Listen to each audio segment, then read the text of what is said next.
सावन का महीना चल रहा था। गांव के चारों ओर झमाझम बारिश हो रही थी। गांव के तमाम किसान अपने अपने खेतों में धान की रोपाई में जुटे हुए थे। पूरे गांव में बस एक ही घर ऐसा था जिसके हिस्से में कोई जमीन नहीं आई थी। उस घर के मुखिया रमेश का इकलौता सहारा उसकी चिकन बिरयानी की रेहड़ी थी। रमेश रोज सुबह उठता और गांव के किनारे एक विशाल पीपल के पेड़ के नीचे अपनी रेहड़ी सजा देता था। लगातार हो रही बारिश की वजह से रमेश की बिक्री पर बुरा असर पड़ा था। ग्राहक कम आ रहे थे और उसे रोजाना घाटा हो रहा था। एक दिन हर रोज की तरह गांव का मुखिया अपने नौकर कल्लू के साथ उधर से गुजरा। रमेश ने मुखिया को देखकर बड़ी इज्जत से आवाज लगाई। पधारिए मुखिया जी, आइए, प्रणाम, बैठिए। आज आपके लिए ताज़ा बिरयानी बनी है। नहीं रमेश, बैठने का वक्त नहीं है। दरअसल बात यह है कि मेरे खेत में कटी फसल पड़ी है। बारिश का मौसम है, सब अपने काम में लगे हैं। मुझे कोई मजदूर नहीं मिल रहा। पूरे गांव में बस तू ही है जिसके पास अपना खेत नहीं है। क्या तू चलकर मेरा अनाज ढोकर घर पहुंचा देगा? माफ कीजिए मुखिया जी, मुझे खेती बाड़ी का कोई काम नहीं आता। मैं ये सब कैसे कर पाऊंगा? इसमें क्या मुश्किल है, बस बोरी पीठ पर रखनी है और मेरे घर तक पहुंचानी है। मुखिया जी, अगर मैं वहां चला गया तो मेरी रेहड़ी कौन संभालेगा? वैसे ही बारिश की मार से ग्राहक कम हो गए हैं। जो चंद वफादार ग्राहक बचे हैं वो भी रेहड़ी बंद देखकर फिर नहीं आएंगे। तो तू मेरी बात नहीं मानेगा? बुरा ना मानिए मुखिया जी, चाहे आपको कितना भी गुस्सा आए, मैं अपनी दुकान छोड़कर नहीं जा सकता। अच्छा ठीक है, देखता हूं तू इस ठेले से कितना कमा लेता है। तेरी ये सारी अकड़ मैं जल्द ही निकालूंगा।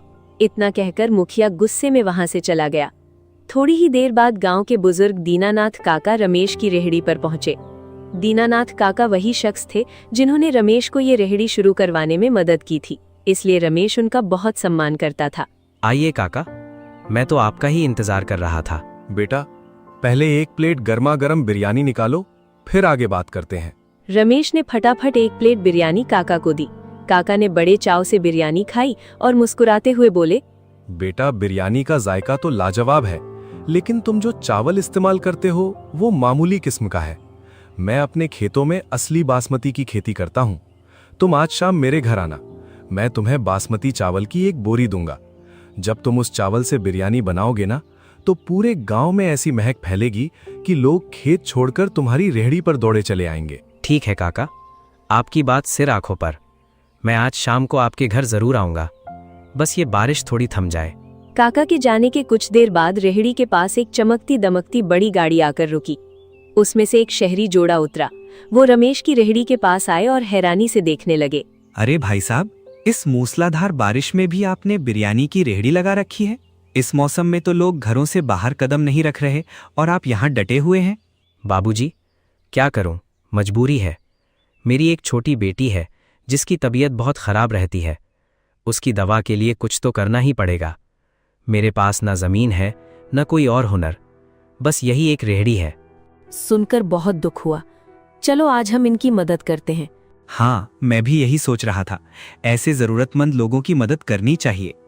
भाई साहब, जरा एक प्लेट मेरे लिए और एक मेरी पत्नी के लिए लगा दो। हम खाकर देखते हैं, फिर आपको पैसे देते हैं। बाबूजी, चलेगा नहीं, दौड़ेगा। ये लीजिए आपकी प्लेट।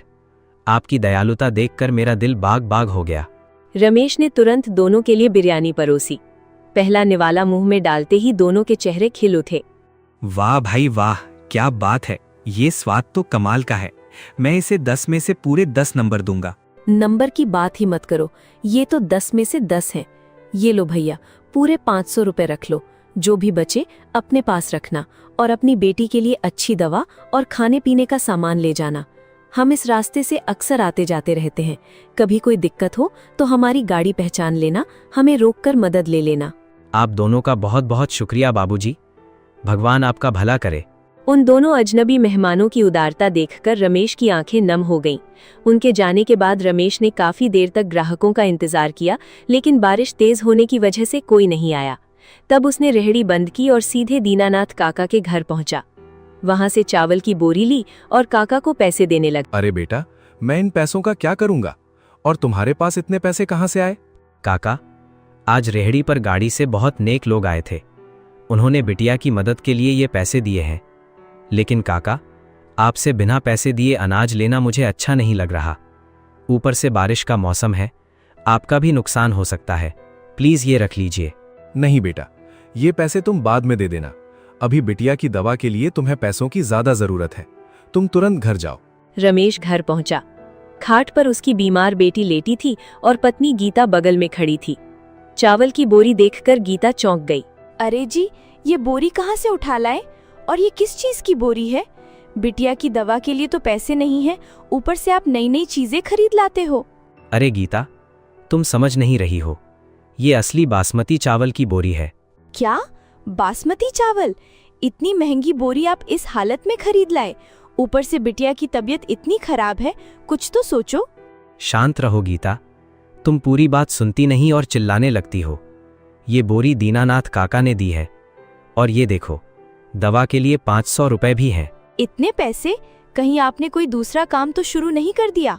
ऐसी कोई बात नहीं है। आज रेहड़ी पर भगवान के भेजे हुए 2 नेक इंसान आए थे। उन्होंने बिटिया की दवा के लिए ये मदद दी है। मेरे लिए अभी बिटिया की सेहत ही सबसे जरूरी है। भगवान उन भले लोगों को हमेशा खुश रखे। और सुनिए जी, अगर वो फिर कभी दिखें तो उनका शुक्रिया जरूर करना। सचमुच भगवान इस मुश्किल वक्त में हमारी परीक्षा ले रहा है। बारिश की ठंडी हवाओं के बीच सारा परिवार सो गया। अगली सुबह हुई। रमेश ने फिर से उसी पीपल के पेड़ के नीचे अपनी रेहड़ी सजाई।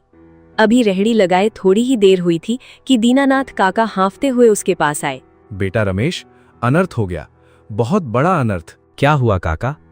आज तो मैंने आपके लिए बासमती चावल से बिरयानी बनाई है। देखिए, कितनी लाजवाब खुशबू आ रही है।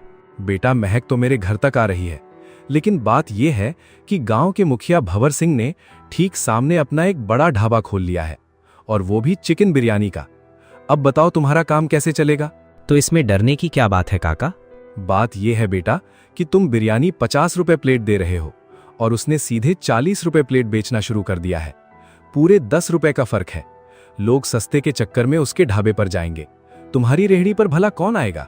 काका, मुझे अपने हुनर और आपकी बासमती के स्वाद पर पूरा भरोसा है।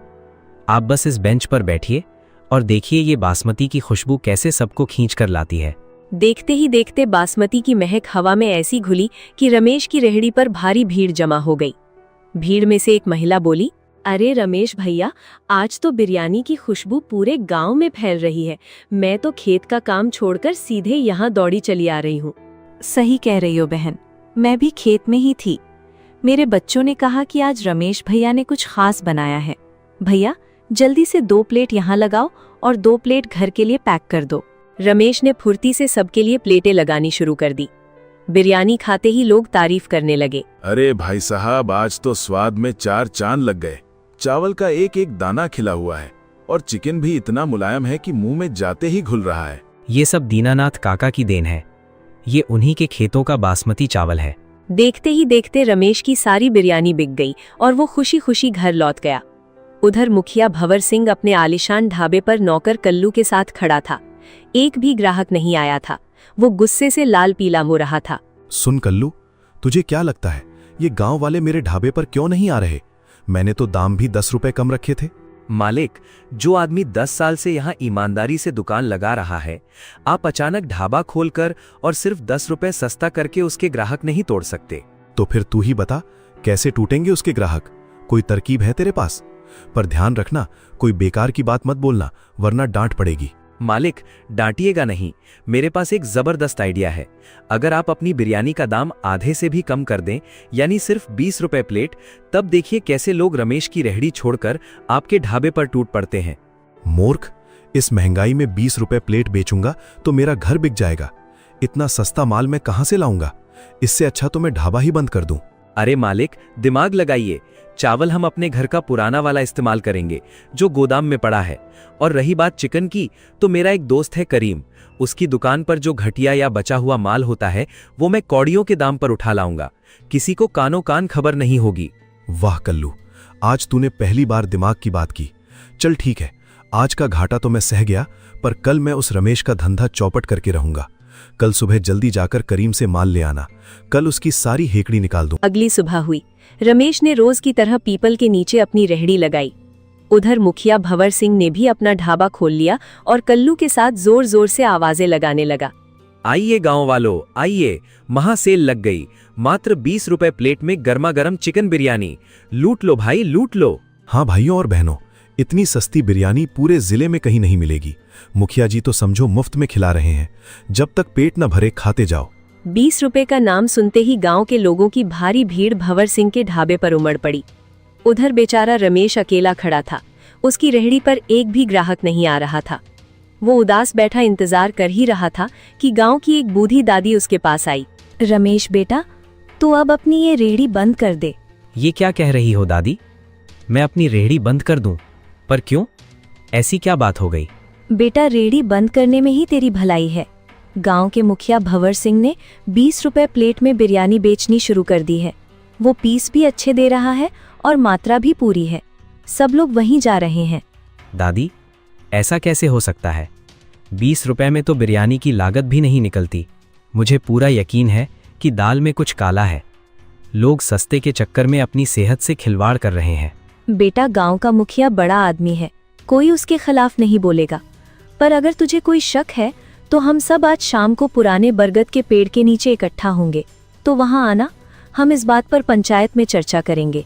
ठीक है दादी, मैं शाम को जरूर आऊंगा। पूरे दिन रमेश का भारी नुकसान हुआ। एक भी बिरयानी नहीं बिकी। वो उदास मन से शाम को पंचायत की तरफ चल दिया। उधर मुखिया का सारा माल बिक चुका था और वो बहुत खुश था। कल्लू, तेरा आइडिया तो सचमुच कमाल कर गया, पर क्या तुझे लगता है कि ये खेल ज्यादा दिन चल पाएगा? मालिक, दौड़ेगा बिल्कुल। ये गांव के लोग हैं, सस्ता देखते ही भूल जाते हैं कि माल कैसा है। इन्हें बस कम पैसों में पेट भरने से मतलब है। शाम को पुराने बरगद के नीचे गांव वाले जमा हो चुके थे। रमेश भी वहां पहुंचा और उसने सबके सामने अपनी बात रखी। सुनो गांव वालों, मैं यहाँ किसी जलन की वजह से नहीं आया हूँ। मुखिया जी ने ढाबा खोला, अच्छी बात है, पर आप खुद सोचिए, क्या आज के जमाने में 20 रुपए प्लेट में कोई अच्छी और साफ सुथरी चिकन बिरयानी खिला सकता है? क्या वो अपने घर से पैसे लगाएगा? बिल्कुल नहीं। मुझे पूरा शक है कि वो खाने की क्वालिटी में भारी मिलावट कर रहा है। आप में से कोई आज वहां खाने गया था क्या? हाँ रमेश भाई, मैं गया था। सच बताऊं तो खाते वक्त स्वाद कुछ अजीब लग रहा था। चिकन के पीस भी ठीक नहीं थे और चावल में से भी एक अजीब सी बू आ रही थी। देखिए भाइयों, अब मेरा शक यकीन में बदल रहा है। वो पैसों के लालच में हमारी सेहत से खिलवाड़ कर रहे हैं। मेरी बात मानिए, कल सुबह हम सब मिलकर फूड इंस्पेक्टर को बुलाएंगे और उनके ढाबे के खाने की जांच करवाएंगे।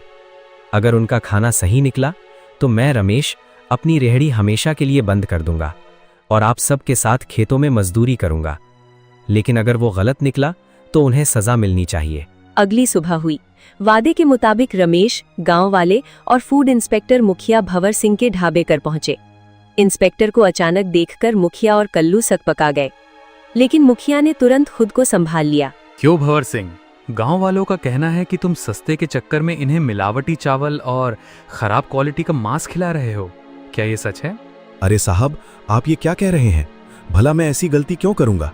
गांव वालों से मेरी क्या दुश्मनी?